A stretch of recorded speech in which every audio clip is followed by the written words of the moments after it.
Hello, everyone. Welcome again to Heart Podcast. I am excited. I'm grateful for this opportunity. For the next 5 to 6 weeks, I will be interviewing different men coming from different backgrounds, different ages, different seasons in their life. And they're going to share with us some heart to heart insights.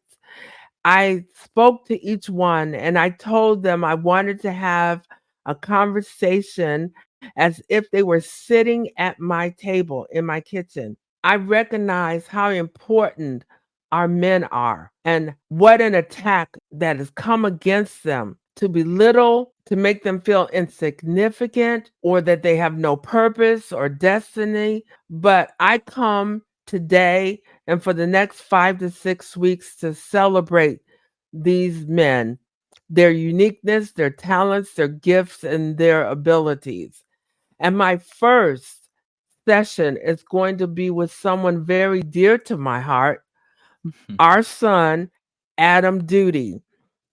And I thought it was significant that he is the seventh child of my 7 children. And that number has a significance to me. I want to say thank you, Adam, for being with us today. And for those who don't know you, could you just tell us a little bit and share what you're comfortable with about yourself? Yeah, first of all, thank you for having me on the podcast. I am very excited as well. I know we've been talking about, pretty much doing this for a while. Very grateful and honored to be a part of what you're trying to do. And it's funny because it goes right along with a lot of what I'm trying to accomplish right now. What I'm currently doing and my mission right now is just realizing there's like some gray areas for men of all ages. Um, So I've been working on developing like a personal brand, and it's called SOC University. And the SOC stands for Secrets of CEOs. Usually, when people hear that, they think, "Oh, something to do with business or anything in general." In general, just out of their particular field. But to me, the CEO is the individual person and being the CEO of their own life, meaning you have the ability to take charge, change your own life. So my mission and my goal is specifically to help men find a creative space, find a safe space where they can navigate and talk about things that they deal with on a daily basis because I agree with everything you just said. I feel like a lot of times men feel like their place on this earth is for one particular thing, Hmm. and that's to have a family, lead, and provide, and that's it. A lot of times we don't see men or hear about men, or men are encouraged to express things that they're dealing with because a lot of Yes. times whenever men express or talk about things that they're dealing with, they're considered soft or not being Mm. manly or masculine or anything like that, right? So just talking about anything other than winning or being successful a lot of times is looked down on men. That's true. So that's just my goal is to just give men a safe space to express Mm-hmm. themselves. Mm-hmm. And it personally has a lot to do with me, right? Yes. I felt like that for a while, you know, and I was like, what better way for me to help other people that are dealing with what I'm dealing with than to talk about it. So that's my main goal, but I'm very excited to be on the podcast with you. And that was one of the questions that I was going to ask you. Where are you in this journey? And you've expressed that so clearly. And one of the things when you were talking, sometimes when people open up, they have a tendency to be vulnerable. And Yes. a lot of times being vulnerable has a meaning of being in danger, being Mhm. open to be hurt or destroyed or misunderstood. But at the same time, there's an aspect of being vulnerable that creates a freedom Yes. that you don't have to hide, you don't have to pretend, and that to know that there may be others who are dealing with the same thing. And I think we've talked about that before. I think you have done this in such a way, not just because you're my son, but because I've watched your life. I've seen the steps that you've tried to make to create that space that, and that's so important. You've never been selfish about the insight, the wisdom that you've gained. You're not afraid to learn, and I appreciate that, about you so much. It's needed. And so this journey, when you began to seek out what you wanted to do, what was calling you? What was tugging at your heart? How did it begin, this journey that you're taking now? I'll kind of start back kind of from the beginning when I kind of felt like there was a different calling or something different on my life. Mhm. So, getting out of high school, I wasn't specifically sure what I wanted to do. So I ended up going to a community college in Waukegan, Illinois. I ended up going there for business administration, business management, because I knew in the back of my mind I wanted to be an entrepreneur. I wanted to be in the music industry, do nightclub promoting, do all different types of things. And I knew I needed a backup plan that if all of that didn't work, I needed something that I can fall back on that could give me some type of competitive advantage. So I went to school. I got my degree. I finished in 3 years, which I don't know how I did that, but I went to school all year round. I didn't take any breaks. And I ended up nightclub promoting and managing like parties and clubs and different things like that, which was totally different out of the field of what I was expecting to go into, but I ended up doing it. A friend of mine that was a DJ, he ended up moving to Atlanta. And I said, hey, I feel like I got into the certain space or place back home. I need to test my luck somewhere else. Right. So I prayed about it a little bit and I just ended up going. So I moved to Georgia. I lived in Atlanta, the heart of Atlanta. I got a sales and marketing job. And even though that was very, very hard, I ended up being successful, one of the top people in my office, and then opened up my own office. And business went really well. Then it went really bad. It went really well. And then it went really bad. So I had to close down my office because I was out of money. And that transition took me through so much emotions and so many phases. I remember moving to smaller cities like Macon, Georgia. Didn't know anybody, didn't have any money with my family and Mm. just struggling. Um, and I owe a lot to that whole process because the whole process of sales and marketing, being in the store, trying to sell different products to people, it helped me develop confidence. It helped me develop the ability to speak in front of people. And I knew that was a gift or a talent and a skill that would never leave me. Um, so I'm grateful for that. Even though it took me through a lot, I'm grateful for that. Fast forward, I ended up moving to Mobile, Alabama, and I started working at Amazon. And the building in Amazon where I was working, I started at the ground level. Um, so I started all the way at the bottom. I was literally moving packages, scanning packages, and I ended up moving from a level 1 to a level 6.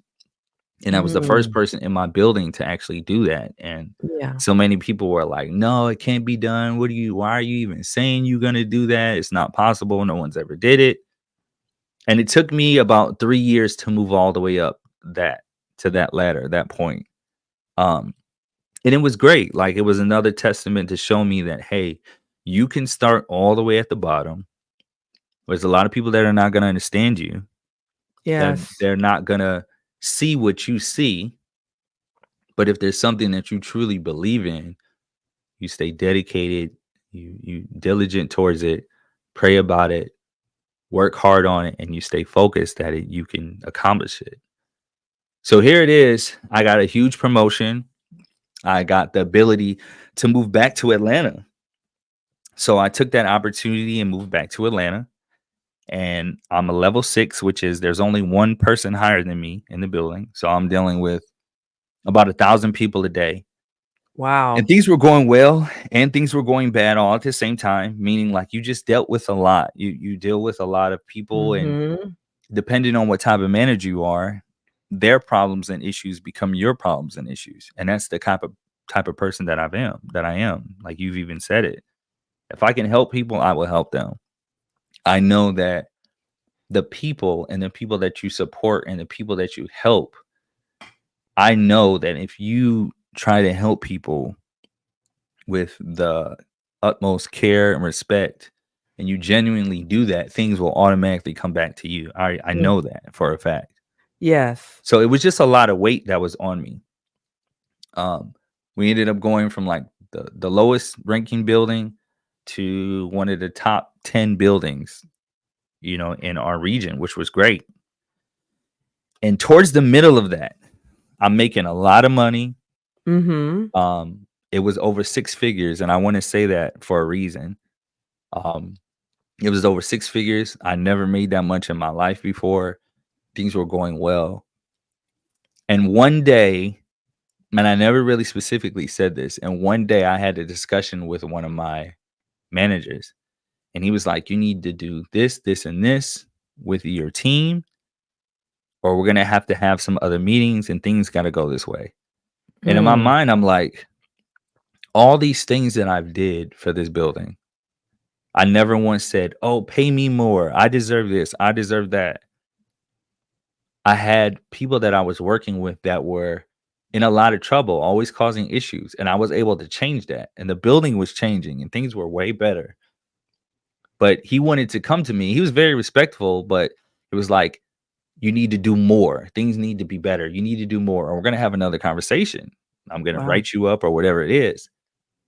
And in my mind, I'm like, I'm putting in all this work. I'm spending 12 hours plus a day working with this company. But at the end of the day, no matter what I do, it's not going to be enough. Mm. And at that time, I don't know if I don't know what it was. It had to be God. But Mhm. something just told me, it said go. That's all I heard was go. Mhm. Ah, very And I was powerful word. yeah, I was Mhm. afraid. And I remember even talking to you about this. I was like, something's telling me to go and start my own thing, but I don't even know what it is. I don't know Yes. what my own business is going to be from this point, because that's all that I knew. But I know sometimes when you hear the word from God and you hear that voice, a lot of times God just wants you to be diligent and just obey. Yeah. That's good. And I ended up putting in my 2-week notice, and I ended up leaving.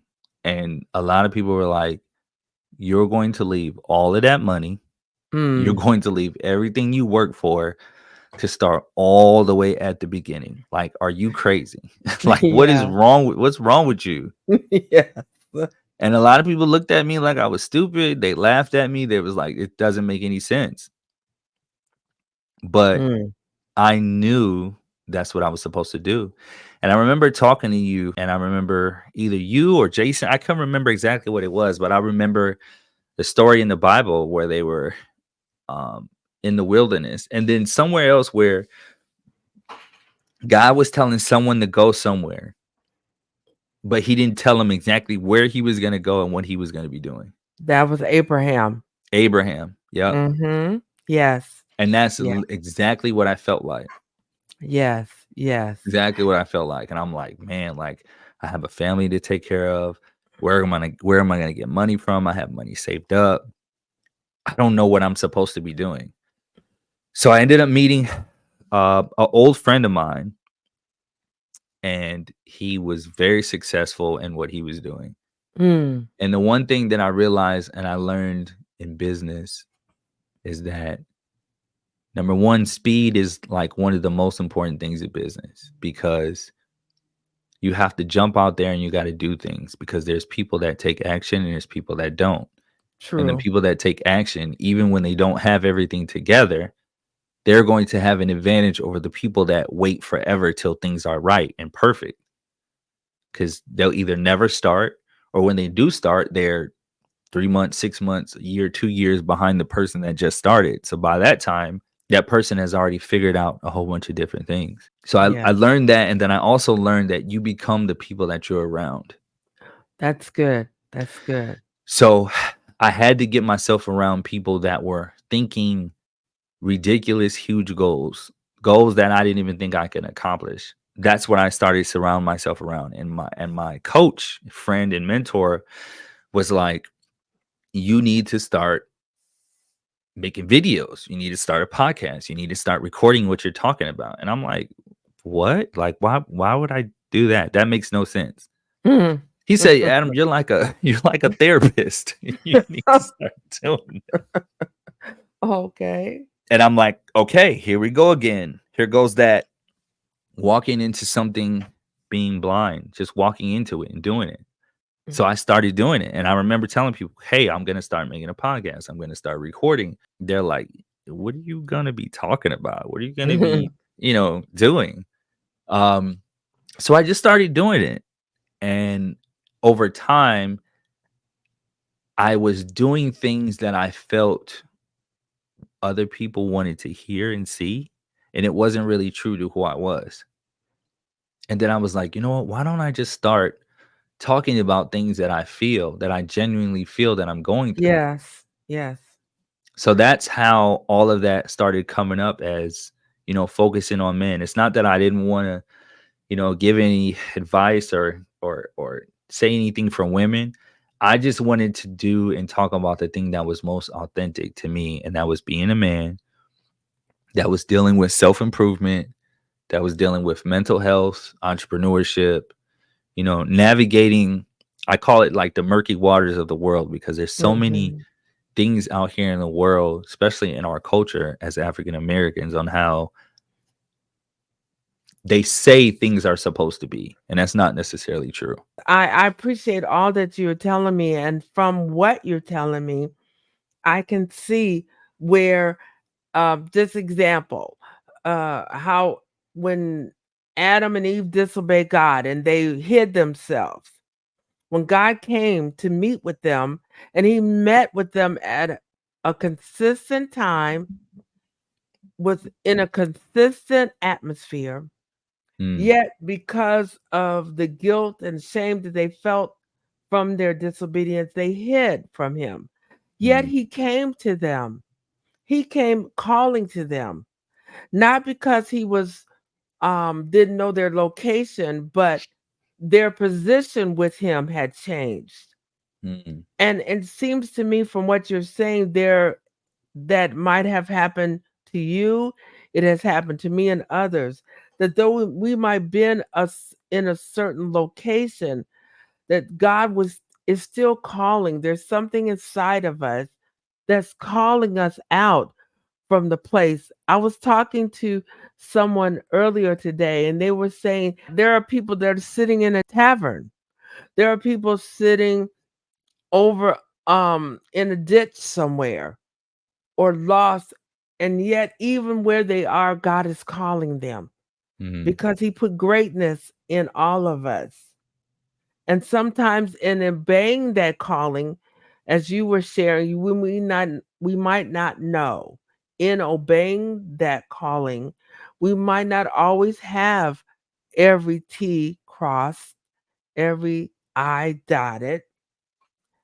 And sometimes it takes a element of risk, as you said, that we could mhm. either sit and stay in the place we are or we can get up and go. And I want to say, I am so thankful that you got up. You didn't stay there, that there are people that you are reaching.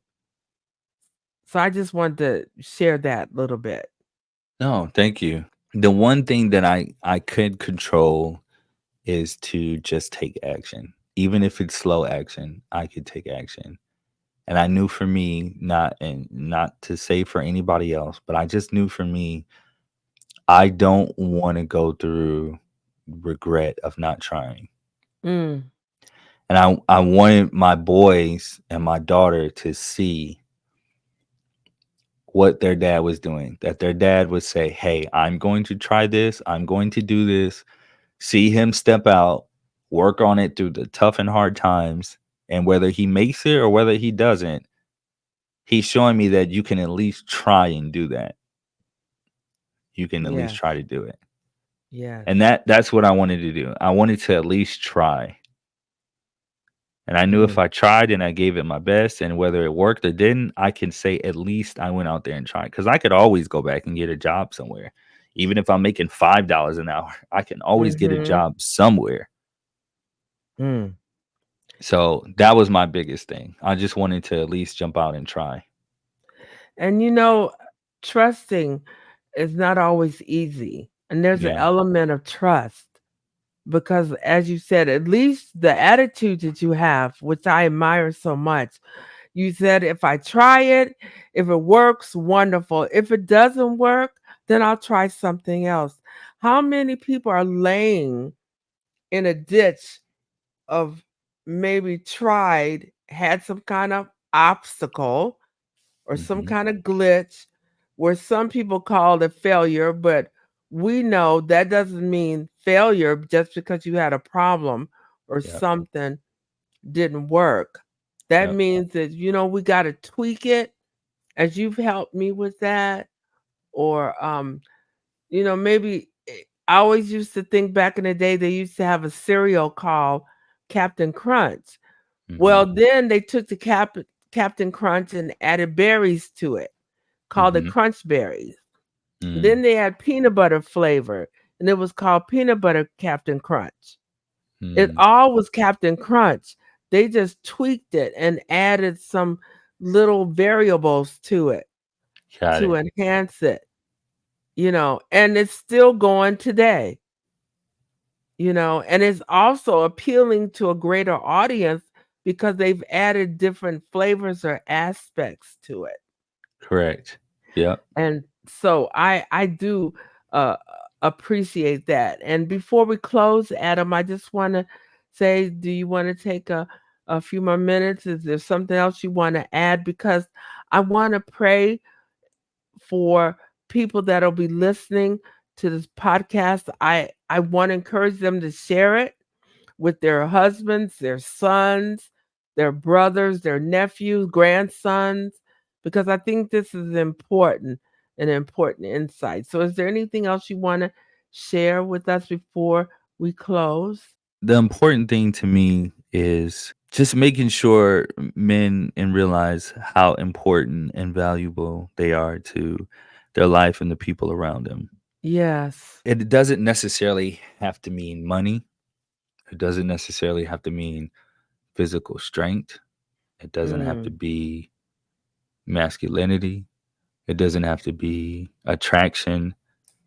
It doesn't have to be anything specific. But I think men need to realize like how important they are to the people around them and what type of influence they will have on the people that yes. surround them. For example, like I'll just give you an example. There's a big thing in my house where we talk about like making sure you have something over on your feet and covering your feet when you're walking around the house, whether it's like house shoes or socks or something. And it would be very contradicting for me to tell my boys, put something on your feet. Like, don't walk around barefoot. And I'm walking around barefoot. Or let somebody else come into my house and walk around barefoot and I don't say anything to them, you know? Hmm. And I think a lot of times men we talk about things or we say things and it might be things that we don't necessarily believe or things that we can't back up. And I'm saying that to say that be true to who you are because a lot of times we feel like there's things that we need to say or there's a specific way that we need to be or we can't be unique to who we are. And when we try to be something we're not, it's not Mm, something that you can sustain. So I just Okay. want to just encourage the men out there to just be who you are, right? Mm. Find someone that you can be vulnerable with, whether it's your spouse, a best friend, a coach, a mentor, a pastor, someone at a church. It can be anywhere. Just find somebody that you can be true to who you are, that you can talk to, and you can really express the things that you're feeling or what you're dealing with. Because if you don't have the ability to do that and you keep those things in, those feelings can turn into hatred, anger, and all other types of things that you don't want to hold inside. And I feel like you're most creative when you can be free with your expression Yes. and you can be free to, Yes. talk about certain things and be an example. And the Yeah. last thing is just don't take the pressure of what the world wants you to be. Don't take that too personal Mm. because you always have to Okay. remember that a lot of times when you hear something or see something, that's only a small portion of the world that's saying that. It could be a small community of people. It can be one person's specific thoughts. That doesn't mean it's everybody. Like just because you see somebody on the news saying, "Oh, this is happening," that doesn't mean it's all the way around the world. And I think a lot of So times thank men and you. people in general, they just feel like if somebody says it or this place says it, they have to be that way. And that's not true. That's not true. Hmm. So just be unique to who you are, be yourself, and just go for what you believe in. You'll be fine. Thank you again. Father, I just want to say thank you because times like this is so important and precious to me. The times that you and I, Father, spend at the table or wherever I am talking, and I can pour my heart out to you and I can feel safe. I can feel vulnerable and not be ashamed. I thank you for Adam being so willing to share his heart with us today. And I pray not only for him, I pray success in his body and in his mind and in his business, in his talents and ability. I pray for prosperity over him and his family. I pray for all those who will be listening that they will be able to really glean and take the nuggets, these precious thoughts and insights that he has shared with us. I thank you, Father, in Jesus' name. And everyone else, thank you for being a part of Heart to Heart podcast. I ask that you would like, subscribe, and share this message. I'm looking forward to the second session with Adam. And I wanted to tell you about the series that we're going to be doing, which I didn't say before. It's called Calling to the Heart of a Man. And we're going to speak to different men, and we've asked them to share their hearts with us. So I just want to say God bless you and thank you again.